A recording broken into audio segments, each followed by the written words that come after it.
We are just days away here from another federal government potential shutdown. This would be a partial shutdown, about 25% of the government. And at this point, the two sides are just not really talking. Of course, they're talking publicly. You see President Trump is tweeting, and Democrats and Republicans have been talking on the TV shows and in the media, but they're not sitting down at the negotiating table as far as we can see. And so they're far apart. And the problem is how much money Congress is willing to give the president for this long-promised border wall with Mexico. So at issue is about $5 billion that President Trump wants to build more of the border wall along the southern U.S. border with Mexico.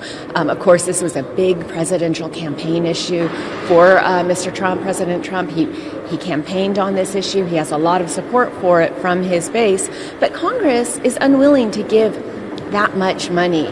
They are offering about $1.3 billion, which is far less than what he wants. And the problem is he just doesn't quite have the votes. Even with the Republican majority in Congress, he doesn't have the votes to get the amount that he wants.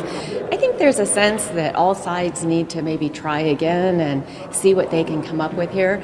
At this point, though, neither side seems really willing to budge. The Democrats don't want to give the funding. The Republicans don't quite have enough votes to provide the funding, and the president is insisting on the funding. So something is going to have to give for it to come to a resolution.